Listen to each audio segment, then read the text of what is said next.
Selamat datang kembali di channel Misteri Malam, channel yang membahas cerita-cerita horor. Nah, di segmen kali ini ada yang berbeda, yaitu spesial untuk segmen kali ini. Saya akan mengisahkan tragedi pabrik berhantu, episode sajenan sampai dengan tamat. Oke, bagaimana kelanjutannya? Mari kita simak. Namun sebelum ke kisah, alangkah baiknya kalian untuk mensubscribe channel ini agar kalian tidak ketinggalan kisah-kisah horor yang akan kami bahas. Oke, selamat menonton. Sebelum sempat kuhampiri, Mona sudah pergi. Wanita itu sangat misterius. Aku harus mencari tahu lebih dalam tentangnya. Aku curiga kalau dialah yang membunuh teman-temanku. Terlebih aku juga heran kenapa dia sering sekali muncul secara tiba-tiba seperti sedang mengikutiku. Aku rasa si Mona ngikutin kita. Mungkin hanya kebetulan aja kali, kata Surya. Setelah mencoba semua wahana di pasar malam, kami bergegas pulang. Aku sebenarnya sempat menoleh ke sekeliling. Siapa tahu si Mona masih ada di sekitar pasar. Tapi tidak sama sekali kutemukan batang hidungnya. Sesampainya di rumah, Surya tidak mau mampir. Ia langsung pamit begitu saja seperti sedang terburu-buru. Aku masih kepikiran tentang Mona. Kalau memang benar dia pembunuhnya, lalu bagaimana caraku membuktikan dan melakukan pembunuhan itu? Setelah cuci muka, aku membaringkan tubuh di atas kasur. Aku harus cepat tidur karena besok shift pagi. Namun saat tertidur, aku mengalami mimpi aneh malam itu. Seperti sedang berada di tengah hutan. Dari arah belakang ada 3 bola api melayang mengejarku. Aku lari sekuat tenaga, tapi bola api itu melayang dengan cepat hingga menggapai dan membakar punggungku. Saat itulah tiba-tiba Surya muncul lalu memadamkan api yang membakar punggung. Ia juga mengusir bola api tersebut. Aku tergelagap bangun dengan napas terengah-engah. Keringat membasahi dahi. Segera kurai segelas air di meja dekat tempat tidurku. Kulirik jam dinding, ternyata sudah jam 5 pagi. Aku harus menyiapkan sarapan untuk bapak. Saat turun dari tempat tidurku, kakiku menginjak sesuatu yang aneh. Aku merasakan sebuah cairan seperti lendir. Cairan itu lengket dan menjijikkan. Bukan hanya di bawah tempat tidur, ternyata lendir itu memenuhi seluruh lantai kamarku. Lendir itu tidak bau, hanya lengket saja, tapi itu benar-benar menjijikkan. Dengan dibantu bapak, aku membersihkan lantai kamarku. Bapakku juga heran kenapa tiba-tiba ada lendir di dalam kamar. Aku tiba di pabrik tepat waktu. Terlihat Mona sudah sibuk mengepak lampu ke dalam kardus. Nanti pas jam makan siang, akan kuhampiri dia untuk menanyakan perihal semalam. Kali ini aku akan lebih hati-hati saat berbicara dengannya. Dari tadi aku belum melihat Surya. Apa dia berbeda shift denganku hari ini? Tapi apa peduliku. Entah kenapa semakin lama aku semakin nyaman bersama si Surya. Mungkin kali ini dia berhasil meluluhkan hatiku. Pengumuman. Bagi semua karyawan di gedung produksi harap menghentikan aktivitasnya. Pihak pabrik akan mengadakan ritual sajenan demi kelancaran operasional pabrik. Pengumuman itu terdengar dari pengeras suara yang terpasang di sudut-sudut gedung. Semua karyawan seketika menghentikan aktivitasnya. Segerombolan orang berpakaian hitam muncul dari luar. Mereka membawa nasi tumpeng, buah-buahan, ayam cemani, dan sajenan lainnya. Mereka meletakkan sajenan itu di depan tugu keramat. 2 orang wanita menari-nari seperti sedang melakukan tarian ritual yang aneh. 2 dukun membaca mantra dengan sangat keras, sedangkan yang lain hanya duduk sila menghadap tugu. Musir setan kok pakai tarian? Aneh banget, bisik Ulpa di telingaku. Dia teman satu shift denganku hari ini. Iya, dukun palsu kali. Masa mau ritual aja rame-rame gitu? Udah kayak mau ngantri sembako. Aku tidak percaya dengan kesaktian dukun-dukun itu. Jangan-jangan mereka satu keluarga. Ulfa tertawa kecil. Mungkin saja iya. Tapi aku gak habis pikir kenapa yang punya pabrik percaya sama dukun. Kulirihkan suaraku. Mungkin karena udah ada 2 karyawan mati tiba-tiba, makanya mereka minta tolong sama dukun. Jelas Ulfa. Bisa jadi sih. Setelah selesai menari-nari dan membaca mantra, mereka keluar dari gedung. Terlihat sangat aneh dan konyol, pikirku. Seperti yang sudah kurencanakan, aku menghampiri Mona saat jam makan siang di kantin pabrik. Dia sedang duduk bersama seorang lelaki, tapi aku tidak kenal lelaki itu. Yang jelas dia adalah karyawan pabrik juga. "Hai, boleh aku gabung?" Aku meletakkan botol minum dan wadah makanan di meja mereka. "Oh, hai Desi. Silahkan, gabung saja sini." Mona dengan ramah mempersilahkanku. Kantin pabrik sedang ramai sekali sehingga dapat terdengar gemuruh para karyawan yang sedang makan siang sambil mengobrol. Awalnya aku hanya berbasa-basi mengobrol dengan mereka berdua tentang hal-hal sepele. Namun sebelum menyelesaikan makan siang, aku masuk ke inti pembicaraan. "Oh iya, semalam aku sempat lihat kamu di pasar malam. Itu beneran kamu bukan sih?" "Oh iya, semalam aku jalan sama pacarku ke pasar malam dan gak sengaja lihat kamu naik biang lala." "Pacarmu?" "Iya, aku pacarnya Mona." Lelaki di sampingku menyela obrolan. "Oh iya, aku kira kamu ngikutin aku. Maksudnya gimana?" Mona tersenyum sambil mengerutkan dahi. Lupakanlah, jangan dibahas lagi." Aku nyengir malu. 2 hari kemudian, aku kembali mendengar kabar buruk kalau kuburan Diana ada yang membongkar. Mayatnya juga hilang. Lagi-lagi pencurian mayat terjadi. Ini aneh sekali. Setiap temanku mati pasti mayatnya dicuri. Ada apa sebenarnya dengan mereka?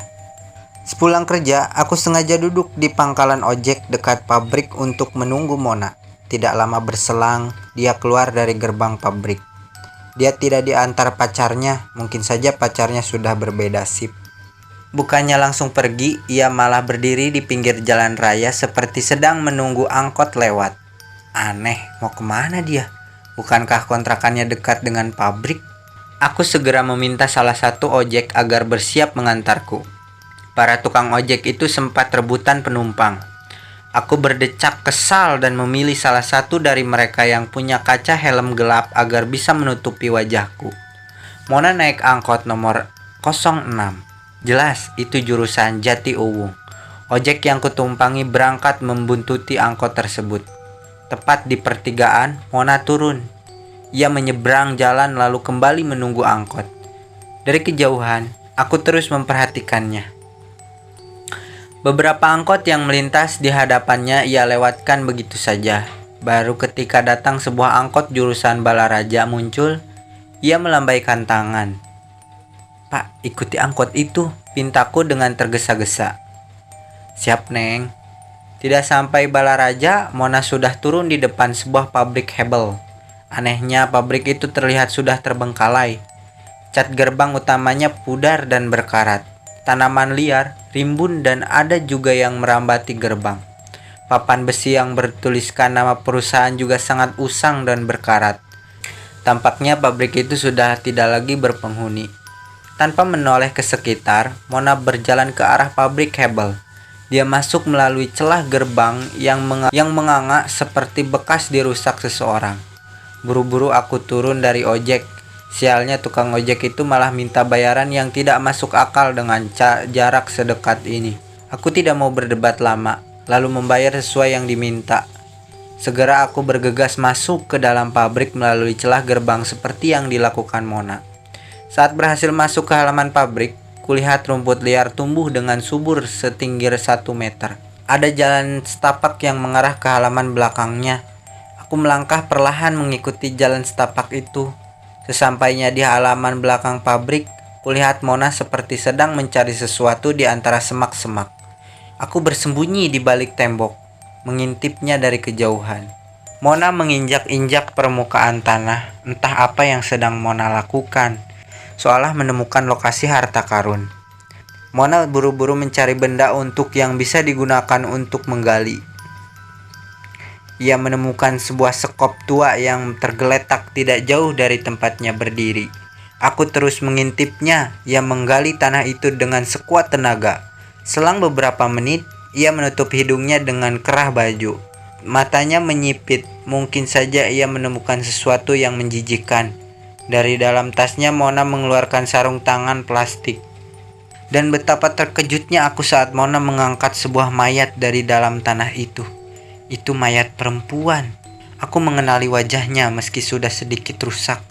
Jelas sekali itu Herni. Belum sempat aku menghampiri Mona, terdengar suara segerombolan lelaki mendekat. Aku panik. Tanpa berpikir panjang, aku masuk ke dalam pabrik. Aku masuk ke dalam pabrik melalui celah dinding yang bolong untuk bersembunyi.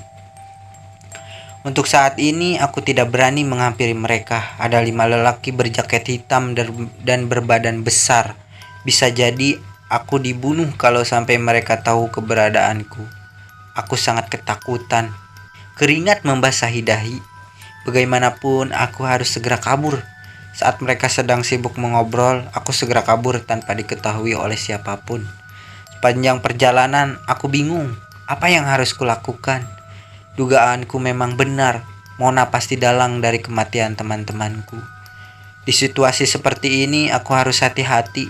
Sebab kalau sampai Mona tahu, ia pasti akan membunuhku juga. Selepas Isya, pintu rumahku diketuk. Itu pasti Surya. Sudah beberapa hari ini aku tidak bertemu dengannya dan aku sangat rindu. Namun saat ku buka pintu, ternyata dugaanku salah. Yang bertamu adalah Mona.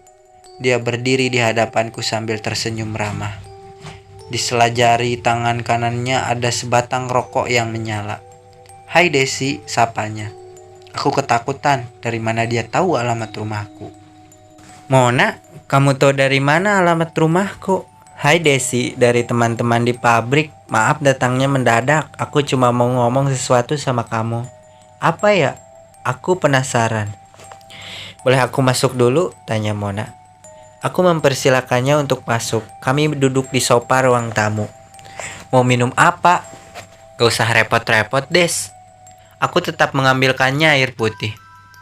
"Des, aku mau langsung saja ke inti pembicaraan." "Ya, kenapa Mona?" Aku berusaha untuk tenang. Aku yakin kalau Surya sudah mati dan bisa saja selanjutnya kita. Pernyataannya singkat tapi seperti palu yang menghantam dadaku dengan keras. Maksudmu?" "Sebenarnya aku sengaja kerja di pabrik itu hanya untuk mencari tahu tentang kematian kakakku yang misterius. Dulu, kakakku juga salah satu karyawan di pabrik itu. Dia meninggal dengan luka tusukan di perut dan sehari setelah dikuburkan, mayatnya hilang. Aku yakin ada yang belum terungkap dari kematian kakakku." "Kamu mengarang cerita, Mon. Aku sudah tahu semuanya termasuk mayat di halaman pabrik tua itu," kataku sinis. "Aku tidak mengarang cerita, Desi. Aku kesini untuk menyelamatkan nyawamu. Masih ada kesempatan agar kita berdua bisa hidup. Soal mayat Herni sudah kulaporkan ke polisi. Aku sudah lama memata-matai para kepala pabrik itu. Mereka yang menumbalkan dan mencuri mayat Herni untuk dijadikan sesembahan setan agar produk mereka laris." Aku diam dan mulai mempercayai omongannya. "Des, pabrik tempat kita kerja itu angker. Kata orang, dulunya pabrik itu bekas kuburan. Setiap tahun pasti minta tumbal." Mona berusaha meyakinkanku. "Lalu apa rencanamu?" "Malam ini juga kamu harus ikut aku." "Kemana?" "Ke pabrik. Kuncinya adalah tugu keramat itu, Des. Kata dukun yang aku datangi, selama tugu itu masih ada, pabrik kita akan terus makan korban." "Mau kamu apakan tugu itu?" "Kita hancurkan, Des, biar gak ada lagi korban." Saat kami sedang serius mengobrol, ada seseorang yang mengetuk pintu. Itu pasti bapak. Ia baru datang dari masjid. "Wah, ada tamu," sapa bapak. "Iya Pak, saya Mona temannya Desi." "Kok air putih minumnya? Di dapur ada sirup kan, Des?" Bapak menatapku. "Oh, nggak apa-apa Pak. Saya yang minta air putih kok." Sebelum aku menjawab bapak, Mona sudah menyela terlebih dahulu. "Ya sudah kalau begitu lanjutkan saja obrolannya ya." Bapak beranjak ke kamar. "Desi, kamu masih mau hidup kan?" bisik Mona. Aku mengangguk. "Percaya sama aku. Ikut aku sekarang. Ini soal nyawa kita dan nyawa para karyawan di pabrik. Jangan sampai ada korban lagi." Akhirnya aku percaya pada Mona. Aku pamit ke bapak dengan alasan pergi main ke kontrakan Mona. Kami naik beca menuju pabrik. Kebetulan saat itu adalah tanggal merah. Pabrik sedang libur produksi karena belum ada pesanan yang mendesak. Jadinya tidak ada karyawan yang dilemburkan. Kami berdua dengan mudah masuk ke dalam pabrik dengan alasan ingin mengambil barang yang tertinggal. Pak Satpam tidak curiga sedikit pun. Ia mempersilahkan kami masuk. Gedung produksi gelap. Mona menyalakan lampu di blok packing. "Gimana cara kita memusnahkan tubuhnya?" tanyaku. Belum sempat aku menoleh ke Mona yang sedang berdiri di belakangku, tiba-tiba sebuah benda keras menghantam kepalaku. Aku terkapar tidak berdaya dengan darah tercecer di lantai. Sebelum tidak sadarkan diri, kulihat Mona tersenyum sambil memegang sebuah martil. Tubuhku diseret. Pandanganku perlahan kabur.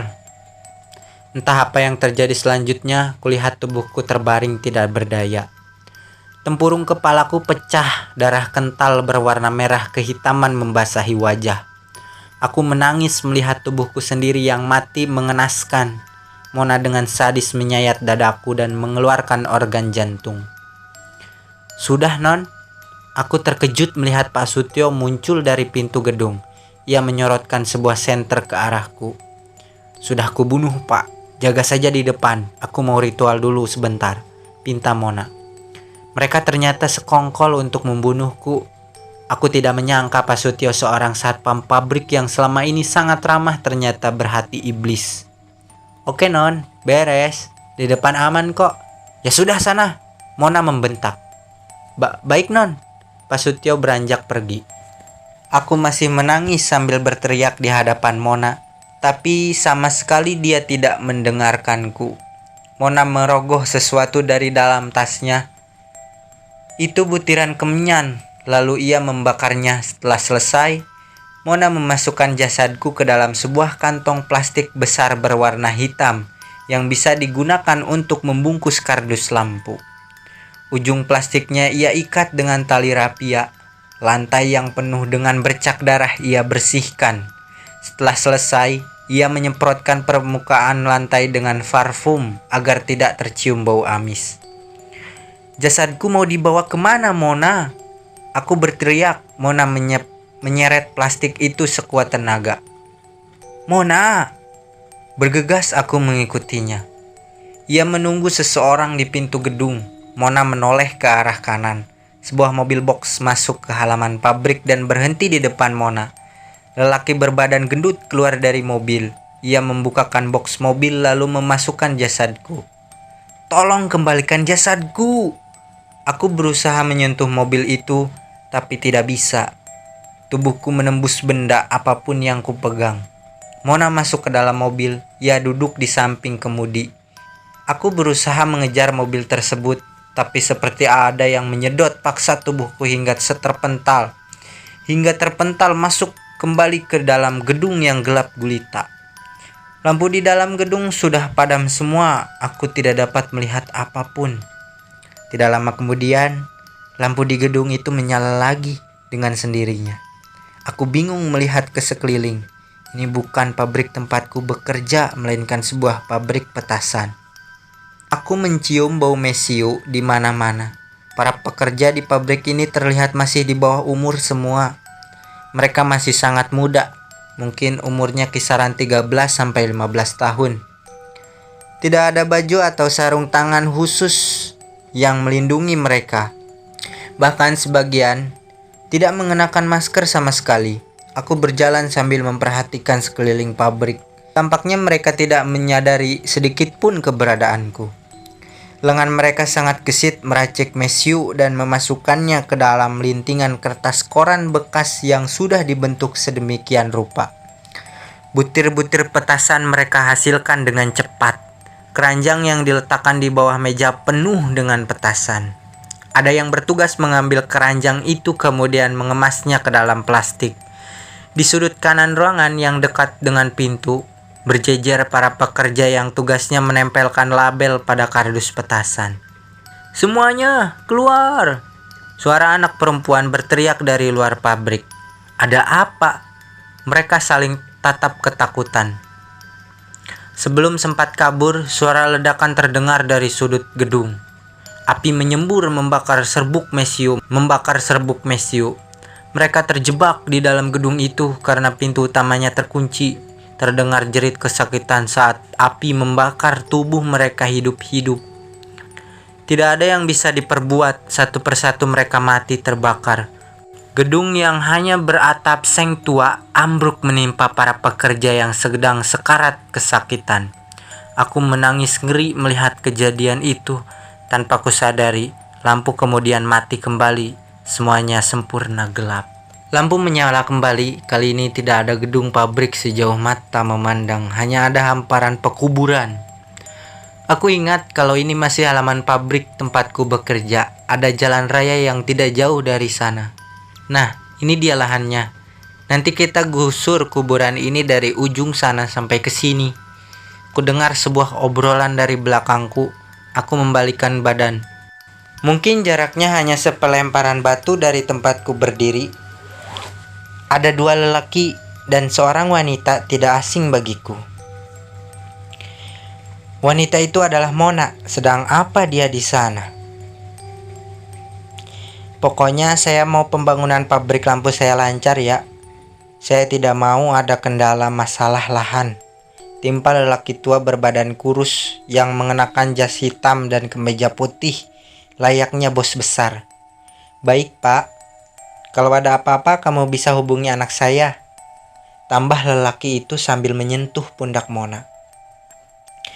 Beres pak, saya jamin tidak akan ada kendala pembebasan lahan. Lampu kembali padam, seketika gelap gulita. Aku tidak dapat melihat apapun. Tidak lama berselang, lampu menyala kembali. Aku berada di gedung baru. Ini tempatku bekerja. Di dalam gedung itu ada Mona dan seorang lelaki tua. Mereka terlihat sedang bingung. Pabrik kita terus rugi, Pak. Pasti gara-gara tugu ini. Mona menunjuk tugu keramat. Kita harus cari jalan keluarnya, nak.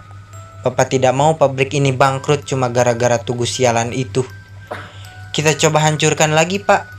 Tidak akan berhasil. Kamu lihat sendiri dulu pas awal pembangunan. Bulldozer pun tidak sanggup menghancurkan tugu itu. Kata orang ada dukun sakti yang dikubur di bawahnya. Lelaki tua menyentuh keningnya, terlihat sangat bingung. Kita cari orang pintar saja, Pak. Dukun. Iya. Siapa tahu dia bisa ngusir setan yang membuat kita rugi terus, kata Mona. Setelah itu, wajahku seperti diterpa cahaya yang sangat menyilaukan mata. Kejadian demi kejadian melintas di hadapanku. Tiap tahun Mona membunuh karyawannya untuk dijadikan tumbal. Yang dia incar adalah karyawan yang kelas bawah. Perlahan pabriknya mulai tumbuh. Mona dan bapaknya meraup untung besar. Tubuhku terlempar lagi. Kali ini kembali ke tempat semula saat aku dibunuh. Anehnya, gedung itu kini dipenuhi para wanita. Mereka menangis meminta pulang. Tapi tidak satupun yang bisa keluar dari gedung tersebut. Keesokan harinya aku lihat bapakku datang ke pabrik untuk mencariku. Aku berteriak minta tolong sambil menggapai-gapai lenganku ke arah bapak. Tapi bapak sama sekali tidak mendengarku. Bapak panik lalu menangis di depan gedung tempatku bekerja. Surya ternyata masih hidup. Ia berusaha membantu bapak untuk mencariku. Hingga bertahun-tahun kemudian, aku tetap menjadi penghuni gedung pabrik ini bersama puluhan wanita lainnya yang menjadi tumbal. Setiap tahun jumlah kami selalu bertambah. Aku sering melihat Mona menyamar menjadi karyawan baru dan memilih tumbal yang tepat. Kami menangis siang dan malam. Tapi tidak ada satupun yang mendengar tangisan kami. Mona, kau benar-benar iblis. Selesai. Terima kasih telah menyimak kisah ini. Sampai jumpa di lain kisah.